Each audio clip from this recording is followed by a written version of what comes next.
எல்லா புகழும் இறைவனுக்கே. Hello friends, welcome to Kilakarai kitchen. இன்னைக்கு நம்ம சேனல்ல நோம்பு கஞ்சி ரெசிபி தான் பார்க்க போறோம். அதுவும் மீந்த பிரியாணியை வச்சு அருமையான பிரியாணி கஞ்சி எப்படி செய்யலாம்னு பார்க்கலாம். வீடியோக்குள்ள போறதுக்கு முன்னாடி இப்போதான் நம்ம சேனலை ஃபர்ஸ்ட் டைம் பார்க்குறீங்கன்னா மறக்காம சப்ஸ்கிரைப் பண்ணிட்டு கூடவே பக்கத்தில் இருக்க பெல் ஐக்கானையும் கிளிக் பண்ணிக்கோங்க. இப்போ வாங்க வீடியோக்குள்ள போகலாம். இந்த சண்டே வெளியில பிரியாணி வாங்கியிருந்தேன். பிரியாணி ரொம்ப ஸ்பைசியாக இருந்ததுனால பசங்க ஒழுங்காக சாப்பிடல. ஸோ கொஞ்சமாக சாப்பிட்டுட்டு போதும்னு சொல்லிட்டாங்க. பிரியாணி நம்ம மறுநாள் வச்சு சாப்பிட்டா ரொம்ப நல்லா தான் இருக்கும். ஆனால் ஸ்பைஸியாக இருக்கிறதுனால கண்டிப்பாக சாப்பிட மாட்டாங்க. ஸோ இந்த பிரியாணி வேஸ்ட் ஆக்காமல் நம்ம பிரியாணி கஞ்சி செஞ்சுட்டோன்னா எல்லாருமே விரும்பி குடிப்பாங்க.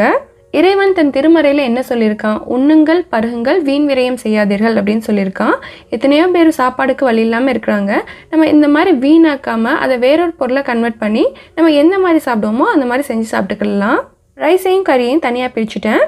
அடுத்ததாக நம்ம பாசி பருப்பு எடுத்துருக்கோம். இதில் சேர்க்குறதுக்கு இதை வறுத்து தான் சேர்க்க போகிறோம். ஒரு 100 கிராம் உடைச்ச பாசி பருப்பு எடுத்திருக்கேன். இதை எம்டி பேனில் சேர்த்து வறுத்துக்கிறேன். இந்த மாதிரி வறுத்து சேர்க்குறதுனால நல்ல வாசனையாக இருக்கும். அப்புறம் இந்த மழை காலத்துலலாம் பருப்புகள்லாம் ரொம்ப வண்டு பிடிக்கும். ஸோ அதை அவாய்ட் பண்ணுறதுக்கு இந்த மாதிரி வறுத்து ஸ்டோர் பண்ணி வச்சுக்கோங்க. இப்போ இதை ஒரு பவுலில் சேர்த்து அலசிட்டு 1/4 மணி நேரம் ஊற வச்சுக்கிறேன். இதை நம்ம குக்கரில் வேக வைக்க போகிறோம். இது ரொம்ப நேரம்லாம் டைம் எடுக்காது, சீக்கிரமே வெந்துடும். இது ஊறட்டும். இப்போ இந்த கேப்பில் நம்ம பிரியாணி கஞ்சி செய்ய ஆரம்பிச்சிடலாம். இப்போ இது செய்கிறதுக்கு ஒரு குக்கர் எடுத்திருக்கேன். இதில் 1 டேபிள் ஸ்பூன் ஆயில் சேர்த்துக்கிறேன். ஆயில் சூடானதுக்கப்புறம் இதில் கட் பண்ணி வச்சுருக்கிற ரம்பலையை சேர்த்துக்கிறேன். ரம்பலை இல்லைன்னா நீங்கள் பிரியாணி இலையை ஒன்று சேர்த்துக்கோங்க. அடுத்து 1 டீஸ்பூன் இஞ்சி பூண்டு பேஸ்ட் ஆட் பண்ணிக்கிறேன். இதெல்லாம் நம்ம வாசனைக்காக தான் சேர்க்குறோம். ஆல்ரெடி பிரியாணிலையும் ஸ்பைசஸ் சேர்த்துருப்பாங்க. பட் இந்த மாதிரி சேர்க்குறதுனால கூடுதல் வாசனையாக இருக்கும். இப்போது இஞ்சி பூண்டு பேஸ்ட்டு நல்ல மணம் வர வரைக்கும் வதக்கி விட்டுட்டு அடுத்து நம்ம கட் பண்ணி வச்சுருக்கிற வெஜிடபிளை சேர்க்க போகிறோம். இதில் சேர்க்குறதுக்கு கேரட், பீன்ஸ், கேபேஜ், ஆனியன் எடுத்திருக்கேன். இதனாலையும் 50 கிராம் அளவு சேர்த்துக்கோங்க. வெஜிடபிள்ஸை இந்த சைஸில் கட் பண்ணிவிட்டு 1 by 1 சேர்த்துக்கிறேன். இது எங்கள் ஊர் ஸ்டைல் பிரியாணி கஞ்சி. பிரியாணி மீந்துட்டா இந்த மாதிரி வெஜிடபிள் சேர்த்து சூப்பராக செஞ்சுருவோம். வெஜிடபிள் சேர்த்துட்டு தேவையான அளவு உப்பு சேர்த்துக்கிறேன். எங்கள் ஊரில் கல்யாணக்கார வீடுகள்லேருந்து பிரியாணி வரும்.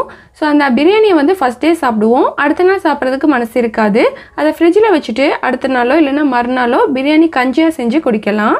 வெஜிடபிள்ஸ் ஓரளவுக்கு வதங்கினதுக்கப்புறம் நம்ம ஊற வச்சுருக்கிற பாசிப்பருப்பை சேர்த்துக்கலாம். நான் மீந்த பிரியாணிலேருந்து ரைஸை தனியாக கறியை தனியாக எடுத்து வச்சுருக்கேன். ஃபஸ்ட்டு ரைஸை சேர்த்துக்கிறேன்.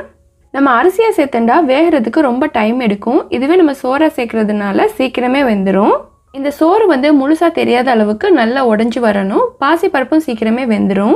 பிரியாணியில் ஆல்ரெடி காரம் இருக்கிறதுனால நான் பச்சை மிளகாய் சேர்க்கலை. நீங்கள் யூஸ் பண்ணுற பிரியாணியில் காரம் இல்லைன்னா கண்டிப்பாக சேர்த்துக்கோங்க. இப்போ இதுக்கு தேவையான அளவு தண்ணி சேர்த்துக்கலாம்.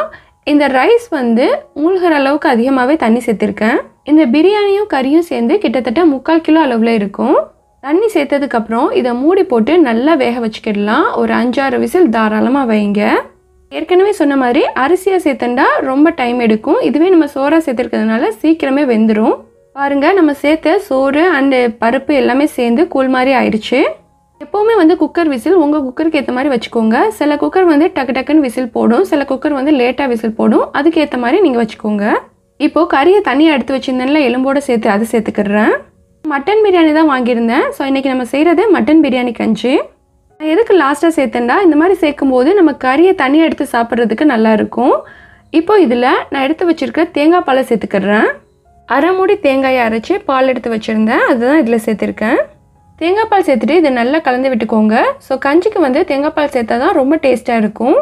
அவ்வளோதான். இதில் நம்ம எக்ஸ்ட்ரா மசாலாவும் சேர்க்கல, ஸ்பைசஸும் எதுவும் சேர்க்கல. பிரியாணி நல்ல மணமாக இருந்ததுனால நான் இதெல்லாம் சேர்க்கலை. நீங்கள் தேவைப்பட்டால் சேர்த்துக்கோங்க. ஃபைனலாக இதுக்கு மேலே கட் பண்ண புதினா, மல்லி 2யும் சேர்த்துக்கிறேன். கொஞ்சம் அதிகமாகவே சேர்த்துக்கோங்க, நல்ல மணமாக இருக்கும். ஃபைனலாக இதை ஒரு முறை நல்லா கலந்து விட்டுட்டு உப்புலாம் சரியாக இருக்கான்னு செக் பண்ணிக்கோங்க. நோம்பு டைமில் தான் நம்ம நோம்பு கஞ்சி குடிக்கணுமா? பிரியாணிலாம் இந்த மாதிரி மீந்துருச்சுட்டா உடனே செஞ்சுருங்க. இப்போது இதை மூடி போட்டு திரும்பவும் ஒரு விசில் வச்சுட்டு ஸ்டவ் ஆஃப் பண்ணிடலாம். பிரியாணி மீந்துட்டா நம்ம அடை செய்யலாம், வடை செய்யலாம், இல்லைன்னா இந்த மாதிரி கஞ்சியாக செய்யலாம். இப்போ ஸ்டவ் ஆஃப் பண்ணிட்டேன். ப்ரெஷர் எல்லாமே ரிலீஸ் ஆனதுக்கப்புறம் மூடி ஓப்பன் பண்ணி பார்க்கலாம். அடடடா, அருமையான பிரியாணி கஞ்சி கமன்னு ரெடி ஆயிடுச்சு. நம்ம கறியை லேட்டாக சேர்த்ததுனால முழுசாக தெரியுது. இதுவே நம்ம ஸ்டார்டிங்லேயே சேர்த்துருந்தோம்னா கறியும் கஞ்சியோடு சேர்ந்து மிக்ஸ் ஆகிருக்கும். எலும்பு மட்டும்தான் நமக்கு தனியாக தெரியும். இப்போ லெஃப்ட் ஓவர் பிரியாணியில் செஞ்ச பிரியாணி கஞ்சி சூப்பராக ரெடி ஆயிடுச்சு.